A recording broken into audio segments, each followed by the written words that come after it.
നമസ്കാരം. നാട്ടിലെ ഗതാഗതക്കുരുക്ക് നേരിട്ടറിയാൻ ഹൈവേയിൽ ഇറങ്ങിയ മന്ത്രി KB ഗണേഷ് കുമാറിനോട് മാസങ്ങൾക്ക് മുൻപ് പ്രഖ്യാപിച്ച KSRTC എറണാകുളം ഡിപ്പോയുടെ നവീകരണ പദ്ധതി എവിടെയെത്തി എന്ന് ചോദിച്ച് യാത്രക്കാർ.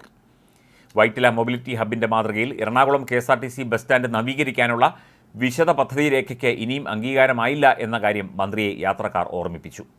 കനത്ത മഴയിൽ സ്റ്റാൻഡിനുള്ളിൽ പ്രവേശിക്കാനാവാതെ സമീപ റോഡുകളിൽ കാത്തുനിന്നാണ് ആളുകൾ ബസ്സുകളിൽ കയറുന്നത്.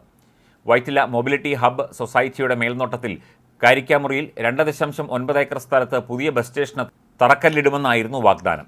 12 കോടി രൂപയാണ് ചെലവ് കണക്കാക്കിയത്. ധാരണാപത്രം തദ്ദേശ സ്വയംഭരണ മന്ത്രിയുടെ സാന്നിധ്യത്തിൽ ഒപ്പുവച്ചു. എന്നാൽ പദ്ധതി പ്രദേശത്തെ മണ്ണ് പരിശോധനാ ഫലം പോലും പുറത്തു വന്നില്ല. സ്വകാര്യ ബസ് യാത്രികർക്ക് കൂടി സൗകര്യപ്പെടും വിധം ഹബ്ബ് പൂർത്തീകരിക്കാനായിരുന്നു പദ്ധതി. ഇതിനായി കൊച്ചിൻ സ്മാർട്ട് മിഷൻ 12 കോടി രൂപ നീക്കിവെക്കാനും ധാരണയുണ്ടായി.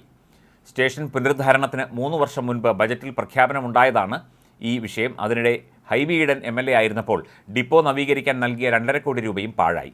വിശദ പദ്ധതി രൂപരേഖ തയ്യാറാക്കേണ്ടത് കേരള സ്റ്റേറ്റ് കൺസ്ട്രക്ഷൻ കോർപ്പറേഷനാണ്. കാരിക്കാമുറിയിലെ KSRTCയുടെ ഉടമസ്ഥതയിലുള്ള സ്ഥലത്ത് വെള്ളക്കെട്ടില്ലാത്ത ഉയർന്ന പ്രദേശം മൊബിലിറ്റി ഹബ് സൊസൈറ്റിക്ക് കൈമാറിയാലേ പദ്ധതി തുടങ്ങാൻ സാധിക്കൂ. പദ്ധതി നടത്തിപ്പിന് നാറ്റ്പാക്കിൻ്റെ പഠനം ആവശ്യമെന്ന് മൊബിലിറ്റി ഹബിൻ്റെ ചുമതലയുള്ള ഉന്നത ഉദ്യോഗസ്ഥർ ശഠിച്ചതോടെ കാര്യങ്ങൾ മെല്ലെപ്പോക്കിലായി.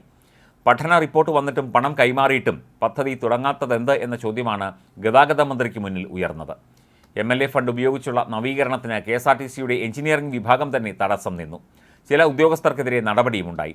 ജൂണിനകം പദ്ധതി നടപ്പാക്കണം എന്നാണ് ധാരണയുണ്ടായിരുന്നത്.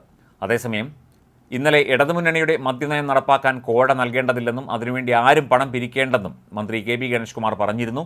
ഇടതുമുന്നണിയിൽ ആർക്കും കോഴ ആവശ്യമില്ല, ആരും കാശ് വാങ്ങില്ലെന്നും മന്ത്രി പറഞ്ഞു. IT പാർക്കുകളിൽ മദ്യശാലകൾ തുടങ്ങുന്നത് ഇടതുമുന്നണിയുടെ മദ്യനയത്തിൻ്റെ ഭാഗമാണ്. മുഖ്യമന്ത്രി തന്നെയാണ് അക്കാര്യം പ്രഖ്യാപിച്ചത്. അത് നടപ്പാക്കുമെന്നും മന്ത്രി വ്യക്തമാക്കിയിരുന്നു. മദ്യനയത്തിലെ ഇളവിന് പകരമായി പണപ്പിരിവ് നിർദ്ദേശിച്ച് ബാർ ഉടമകളുടെ സംഘടന federation of Kerala hotel association നേതാവ് അയച്ച ശബ്ദ സന്ദേശം പുറത്തുവന്നത് വലിയ വിവാദങ്ങൾക്ക് വഴിവെച്ച സാഹചര്യത്തിലാണ് KB ഗണേഷ് കുമാർ ഇത്തരത്തിൽ ഇന്നലെ പ്രതികരിച്ചത്. അതേസമയം സംസ്ഥാനത്തെ ഡ്രൈവിംഗ് ലൈസൻസ് ടെസ്റ്റുകളുടെ കാര്യത്തിൽ ഒരു വിട്ടുവീഴ്ചയും അനുവദിക്കാൻ കഴിയില്ലെന്നും മന്ത്രി വ്യക്തമാക്കിയിരുന്നു. സമരക്കാരുമായി നടത്തിയ ചർച്ചയിൽ പ്രശ്നങ്ങൾ പരിഹരിച്ചുവെന്നും അദ്ദേഹം പറഞ്ഞു. മെയ് 1 മുതൽ പുതിയ രീതിയിൽ ടെസ്റ്റുകൾ നടത്തുമെന്ന ഉത്തരവിറക്കിയതിന് തൊട്ടടുത്ത ദിവസം മുതലാണ് പ്രതിഷേധം ആരംഭിച്ചത്. മുൻപ് നടന്ന ചർച്ചകളിൽ പ്രതിദിന ടെസ്റ്റുകളുടെ എണ്ണത്തിൽ മാറ്റം വരുത്തിയിരുന്നു. ഒരു MVI ഉദ്യോഗസ്ഥന് ഉള്ള സ്ഥലത്ത് 40 ടെസ്റ്റും 2 ഉദ്യോഗസ്ഥർ ഉള്ള സ്ഥലത്ത് 80 ടെസ്റ്റുകളും നടത്തണമെന്നായിരുന്നു തീരുമാനം. പഴയ രീതിയിൽ ആദ്യം H ടെസ്റ്റും പിന്നീട് റോഡ് ടെസ്റ്റും നടത്തും. മുടങ്ങിയ ദിവസങ്ങളിലെ ടെസ്റ്റുകൾ എത്രയും വേഗം പൂർത്തിയാക്കാനും മന്ത്രി നിർദ്ദേശം നൽകിയിരുന്നു.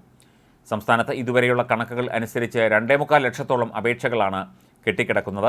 അംഗീകൃത പരിശീലകർ തന്നെ പഠിതാക്കളുമായി ഡ്രൈവിംഗ് ടെസ്റ്റിന് എത്തണമെന്ന വ്യവസ്ഥ കർശനമാക്കി. ഡ്രൈവിംഗ് ടെസ്റ്റ് നിബന്ധനകൾ പരിഷ്കരിച്ച് ആണ് സർക്കാർ ഉത്തരവിറക്കിയത്. CITU ഉൾപ്പെടെയുള്ള സംഘടനകൾ എതിർക്കുന്നതും ഈ നിബന്ധനയെയാണ്. ഭൂരിഭാഗം ഡ്രൈവിംഗ് സ്കൂളുകൾക്കും ആവശ്യത്തിന് അംഗീകൃത പരിശീലകരില്ല. സ്കൂൾ ലൈസൻസിൽ മാത്രമാണ് ഉണ്ടാവുക. അംഗീകൃത പരിശീലകർ ഹാജരാകണമെന്ന വ്യവസ്ഥ ഡ്രൈവിംഗ് സ്കൂളുകാരെ കുഴയ്ക്കുന്നതാണെന്ന ആരോപണം നേരത്തെ ഉയർന്നിരുന്നു. ഡ്രൈവിംഗ് സ്കൂൾ സമരം ഒത്തുതീർപ്പാക്കിയതിനു ശേഷം മന്ത്രി ഗണേഷ് കുമാർ വിശദീകരിച്ച കാര്യങ്ങളെല്ലാം ഉത്തരവിൽ ഉൾക്കൊള്ളിച്ചിട്ടുണ്ട്. ഒരു ഉദ്യോഗസ്ഥൻ ദിവസം 40 ടെസ്റ്റുകൾ മാത്രം നടത്തും. KSRTCയുടെ ഡ്രൈവിംഗ് സ്കൂൾ ആരംഭിക്കുമെന്ന പ്രഖ്യാപനം ഉടൻ തന്നെ നടപ്പിലാക്കാനും നേരത്തെ തീരുമാനമായിരുന്നു. ആദ്യ ഡ്രൈവിംഗ് സ്കൂൾ തിരുവനന്തപുരത്താണ് തുടങ്ങുക.